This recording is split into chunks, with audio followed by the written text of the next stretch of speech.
ये वीडियो आपकी ज़िंदगी बदलने वाली है, इसीलिए इस वीडियो को एंड तक ज़रूर देखिएगा क्योंकि ये वीडियो बड़ी ही मज़ेदार है। कहते हैं जिस इंसान का मन उसके बस में नहीं, उसको बर्बाद होते देर नहीं लगती। असल में देखा जाए तो जिसका मन उसके काबू में नहीं, इसका अर्थ है कि वो खुद के काबू में नहीं है। हम जिंदगी में कामयाब होना चाहते हैं, हम रोज़ मेहनत करना चाहते हैं, हम रोज़ पढ़ना भी चाहते हैं, लेकिन हमारे चाहने से भला क्या होता है? एक छोटा सा बहाना और सारी प्लानिंग बेकार, और अंत में वही होता है जो हमारा मन चाहता है। और जिस इंसान का खुद की ज़िंदगी में कोई रोल नहीं, वो भला कामयाब कैसे हो सकता है?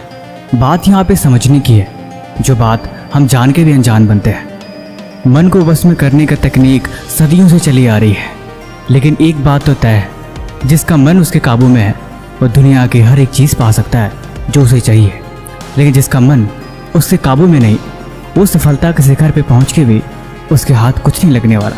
तो चलिए आज इसी के बारे में बात करते हैं जो आपकी ज़िंदगी बदलने वाला है। गुरुदेव की बातों से प्रभावित होकर उनके एक शिष्य ने प्रतिज्ञा ली कि आज से वो अपनी ज़िंदगी बदल देगा। हर रोज़ व्यायाम करेगा और हर दिन काव्य और ग्रंथों को पढ़ेगा और उन्हें याद करने की कोशिश करेगा। अगले दिन से हर चीज़ की तैयारी करनी थी। गुरुदेव उसको अपने साथ भ्रमण पे लेके गए। भ्रमण पे जाते वक्त पहाड़ी के नीचे एक खाई थी। उसने गुरुदेव से बोला कि गुरुदेव इस पहाड़ी के नीचे क्या है? गुरुदेव ने जवाब दिया कि तुम इससे ना ही देखो तो अच्छा है, ये तुम्हारे देखने की चीज़ नहीं, अभी तुम अपने गोल पे ध्यान दो। अगले दिन सुबह उठा, व्यायाम किया, मेडिटेशन करी और किताबों को पढ़ने लगा। वो किताबों को पढ़ रहा था, लेकिन उसका मन बार बार उस खाई पे जा रहा था कि आखिर उस खाई के नीचे ऐसा क्या है जो गुरुदेव ने मुझे देखने नहीं दिया। कुछ तो विशेष बात रही होगी, गुरुदेव ऐसे मना नहीं करते। अगले दिन फिर जब गुरुदेव के साथ भ्रमण पे निकला तो उसने फिर पूछा, गुरुदेव आखिर ऐसा क्या है कि आप उस खाई के नीचे मुझे देखने नहीं देते? अगर आपकी आज्ञा हो तो मेरा मन बहुत चंचल है, मैं उसे देख आऊँ तो शायद मुझे शांति मिले। गुरुदेव बोले ठीक है देख लो, लेकिन तुम वहाँ ध्यान से कुछ नहीं देखोगे। उसने बोला ठीक है। वो गया और जैसे नीचे देखा उसे कुछ चमकती हुई चीज़ दिखाई दी। गुरुदेव बोले अब तुम वापस आ जाओ। वो लड़के ने कहा कि आप मुझे ध्यान से देखने तो दीजिए, आखिर उस खाई के नीचे वो चीज़ क्या चमक रही है? गुरुदेव ने बोला आज के लिए बस इतना ही। अगले दिन वो फिर पढ़ाई करने लगा, मंत्रों और श्लोकों को पढ़ता, काव्य और ग्रंथों में भी ध्यान लगाता, लेकिन हर काम में अब मन बार बार उस खाई के बजाय उस चमकीली चीज़ में लगी रहती कि आखिर वो चमकती हुई चीज़ क्या है? कहीं कोई हीरा या कोई अनमोल धातु तो नहीं? कुछ तो बात है जो चीज़ चमक रही थी। उसे रात भर नींद नहीं आई कि आखिर उस खाई में ऐसा क्या है। अगले दिन फिर वो गुरुदेव के साथ भ्रमण पर निकला और इस बार उसने देख ही लिया। गुरुदेव बोले कि आओ तुम्हारी मन की शंका में दूर कर देता हूँ। आज हम पहाड़ी के नीचे वाले रास्ते से जाएंगे, जिस रास्ते में वो खाई साफ साफ दिखाई देती है। लड़का बड़ा खुश हुआ और जल्दी जल्दी चलने लगा ताकि वो सब कुछ देख सके आखिर उस खाई के नीचे है क्या। जब पास गया तो देखा कि वो कुछ नहीं है, पत्थर पे बर्फ जमी थी और उस बर्फ पे सूरज की किरणें पड़ने से वो चमक रही थी। उसके मन की शंका दूर हो गई। तब तक उसे पहाड़ी के नीचे एक गुफा दिखाई दी। गुरुदेव ने बताया कि दरअसल ये गुफा सदियों पुरानी है और इस गुफा के अंदर तक आज तक कोई नहीं पहुंच पाया है। वह लड़का फिर से अपने आश्रम में चला गया। अब उसकी हर शंका दूर होने के बाद भी अब मन बार बार उस गुफा पे लगा रहा कि आखिर उस गुफा में क्या हो सकता है। क्या पता कोई रहस्य हो, कोई ऐसी चीज़ हो जो गुरुदेव मुझे बताना नहीं चाहते हो। क्या कोई ऐसा राज जिसको मैं अगर जान लूँ तो गुरुदेव खुश हो जाए। अगले दिन फिर उठा और ध्यान करके फिर से किताबों को पढ़ने लगा। अब तो मन उसका बार बार उस गुफा पे लगा रहा कि गुफा में क्या हो सकती है, कौन सी ऐसी रहस्यमयी चीज़ है, क्या कोई दूसरी दुनिया है या फिर कोई ऐसा चीज़ जो मेरी कल्पना से परे है। कुछ बात तो है। उसने सोचा गुरुदेव तो मुझे इस गुफा में जाने देंगे नहीं, मुझे चोरी से इस गुफा में जाना पड़ेगा। अगले दिन बिना बताए शाम के वक्त वो उस रास्ते पर चल पड़ा। अंदर गया तो गुफा में बहुत अंधेरा था, ऐसा मानो जैसे कि कई सौ वर्षों से कोई इस गुफा में प्रवेश न कर पाया हो। आगे चलता गया लेकिन अंधेरे में उसे कुछ दिखाई नहीं दिया। उसका पैर फिसला और जाके गड्ढे में गिर गया। दरअसल वो कोई गड्ढा नहीं, एक तरह का दलदल था जो थोड़ी देर में उसे निकलने वाला था। डर के मारे उसकी चीखें निकल गई। वो जोर से चिल्लाया, गुरुदेव मुझे बचाइए। लेकिन उस गुफा से किसी भी तरह का आवाज़ का बाहर जा पाना बहुत मुश्किल था।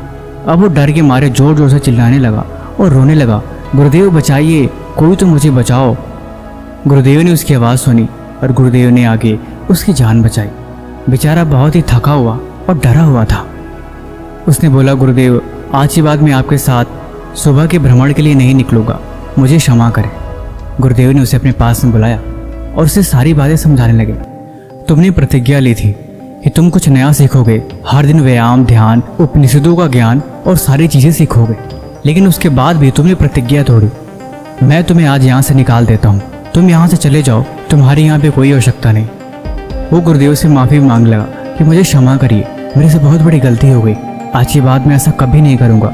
मैं तो बालक हूँ, नादान हूँ, लेकिन आपको तो सब कुछ पता है। कृपा करके मुझे इसके बारे में ज्ञान दीजिए ताकि मैं अपने मन को समझा सकूँ। गुरुदेव, मन तो चंचल है ही, मन का तो स्वभाव ही इधर उधर विचलित हो जाना, ऐसे में भला हम क्या कर सकते हैं। तब गुरुदेव ने बोला, मन का स्वभाव भले ही चंचल है, लेकिन जिसने कोई प्रतिज्ञा ली हो, जिसके पास एक दृढ़ संकल्प हो और जिसके रास्ते में उसका लक्ष्य क्लियर हो, उसके पास भला कहाँ फुर्सत है मन को इधर उधर भटकाने का।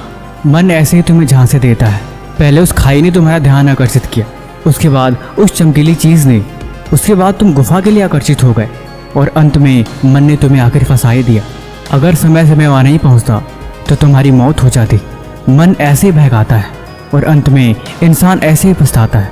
इसलिए जिसका मन उससे काबू में नहीं, वो हमेशा मन के जाल में फंस जाता है और आखिर में उसे रोना पड़ता है। उस लड़के ने पूछा, क्या ध्यान और योग करने से मन शांत हो जाता है? गुरुदेव ने बोला, शांत होता होगा, लेकिन मन हमेशा प्यास से शांत होता है। ये मन तुम्हारे रथ के घोड़े हैं और तुम उस रथ के सारथी हो। जैसे गाड़ी चलाने वाला अगर काबू में नहीं तो उसकी गाड़ी कहीं भी दुर्घटनाग्रस्त हो सकती है, वैसे ही अगर इंसान का मन काबू में नहीं तो हर बार मुसीबत में ही फंसता है। इसलिए जब भी तुम किसी लक्ष्य को लेकर चलो और जब तुम उस काम को करने लगो और तुम्हारा मन तुम्हें भटकाने की सोचे, तो कभी भी तुम उसके पीछे मत भागो, हमेशा उसके बदले कुछ और काम करने की सोचो। देखो, तुम शुरुआत में मन को नहीं रोक सकते, मन बहुत जिद्दी है और मन बहुत चंचल है। इसलिए मन की चंचलता को समझने के लिए हमेशा उसे कोई दूसरा काम देना जरूरी होता है। जब तक तुम मन को लालच नहीं दोगे तब तक वो कभी तुम्हारा काम नहीं करेगा, क्योंकि मन एक छोटे से जिद्दी बच्चे की तरह है, जिसको तुम उसके मनचाहे चीज़ न दो तो अक्सर रोने लगेगा और अंत में तुम्हें वो काम करना ही पड़ेगा। ऐसा हर बार होगा। इसलिए मन को तुम उसी तरह समझाओ। अगर तुम मन को समझा नहीं सकते तो मन हमेशा तुम्हें गलत रास्ते पर लेके जाता ही रहेगा। इसीलिए जिस काम में मन लालच दे रहा है, तुम उसके बदले कोई और जगह काम उससे करवा सकते हो। हर दिन अभ्यास करो, हर दिन मन को काबू में करने की कोशिश करो। थोड़ा थोड़ा हर दिन अभ्यास से तुम अपने आप मन को शांत कर पाओगे। जब तुम कोई मुश्किल काम करते हो, जब तुम्हें कोई चीज़ याद करनी होती है, जब तुम किताबों को पढ़ते हो और जब तुम मन से मुश्किल काम करवाते हो, तब मन अक्सर तुमसे पीछे छुड़ाना चाहता है, जिसकी वजह से तुम कभी भी ध्यान नहीं लगा सकते और ना ही उस चीज़ को तुम पढ़ सकते हो और ना ही तुम उस चीज़ को समझ सकते हो और ना ही उस काम को कर सकते हो। इसीलिए हर दिन अभ्यास के साथ योगा, ध्यान, नई पुस्तकें को पढ़ना और शांत माहौल में रहना सीखो। यही परिवर्तन धीरे धीरे तुम्हारी ज़िंदगी बदल देगा। बाकी ये वीडियो आपको कैसे लगी हमें कमेंट बॉक्स में ज़रूर बताएं और इसी तरह की और वीडियो देखने के लिए इस चैनल को सब्सक्राइब कर लें। तब तक मिलते हैं हम आपसे एक और नई कहानी के साथ अगले दिन। धन्यवाद।